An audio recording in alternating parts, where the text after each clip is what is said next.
আজকে আমি তোমাদের সাথে শেয়ার করব আমাদের পাড়ার হাজরা পুজো। সো হ্যালো এভরিওয়ান, আমি মনিকা।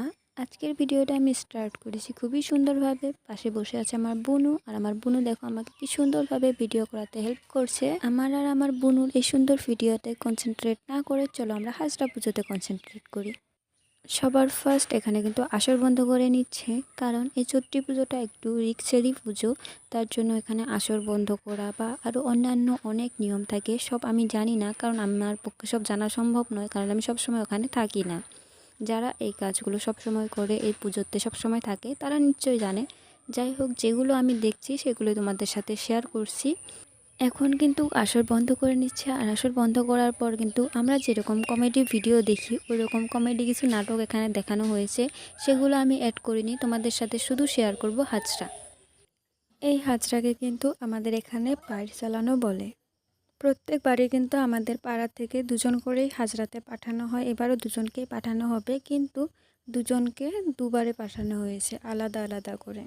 আর এইবার হাজরাতে না আমি সামনে বসেছিলাম, তার জন্য একটু ভয়ে পেয়ে গেছিলাম, কারণ যাকে হাজরাতে পাঠানো হবে তাকে কোনোভাবে ধরে রাখতে পারছিল না, কীরকম করে জানি আমাদের সামনে এসে পড়ে গেছে। তখন আমি খুবই ভয় পেয়ে গেছি, কিন্তু ক্যামেরাটা অফ হয়নি, একটু সরে গিয়েছিল, তাই ভিডিওটা আবারও স্টার্ট করতে পেরেছিলাম। হাজরা মানেই প্রত্যেকবার ভয়ের কিছু না কিছু তো হবেই, এবারও হয়েছে। আর আমি ভয় পেয়ে তো লোকের ভিড় ছিল, ভিড়ের ভিতরে চলে গেছি, সামনে থেকে ভিতর দিকে চলে গিয়েছিলাম, এত ভয় পেয়েছিলাম। কিন্তু তারপরও আমি ভিডিও করেছি, তাহলে ভাবো কতটা আমার একদম মনে হাত কাঁপছিল, তারপরও আমি ভিডিও করেছি। যাই হোক, প্রথম জন তো চলে গেলো, এবার সেকেন্ড জনও চলে গেলো, আর এবার সব ছেলেগুলো নাচছে, দেখতে পারছো, কারণ আসর খালি ডাকতে নেই।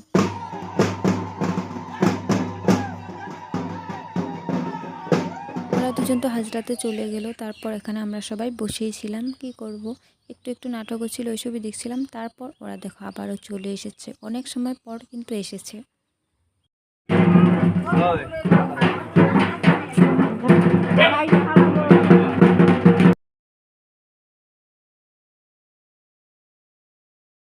আর এটা হচ্ছে সবথেকে ভয়ঙ্কর, কারণ ওর হাতে এখন আছে দা, আর সবাই মিলে দেখো দাটা ছাড়াতে গিয়েছে, কিন্তু কেউ ছাড়াতেই পারছে না। যাই হোক, অনেক কষ্টর পর পেরেছে, তারপর দ্বিতীয় জনও এসেছে। এই যে এখন যেটা দেখতে পাচ্ছ, বিশেষ করে আমরা এটাকে বলি হাজরা পুজো। দুর্গা ঠাকুরের সাথে যারা যারা থাকে ওইরকম সবাইকে সাজানো হয়, আমরা বলি এটাকে দুর্গার কাটাম। তারপর ওদেরকে নিয়ে যাওয়া হয় শ্মশানে নিয়ে গিয়ে অনেক কিছু দিয়ে পুজো করা হয়। পুজো করার পর কিন্তু ওরা আবারও ঘুরে চলে এসেছে। আর হ্যাঁ, এই শ্মশানে গিয়ে যে পুজোটা হলো, সেই পুজোকে বলি আমরা হাজরা পুজো। সেটা তোমাদের সাথে আমি শেয়ার করলাম না, কারণ আমি এত রাত্রে শ্মশানে যাই। আজকের এই হাজরা ভিডিওটা এই অবধি, কীরকম লাগলো অবশ্যই জানিও।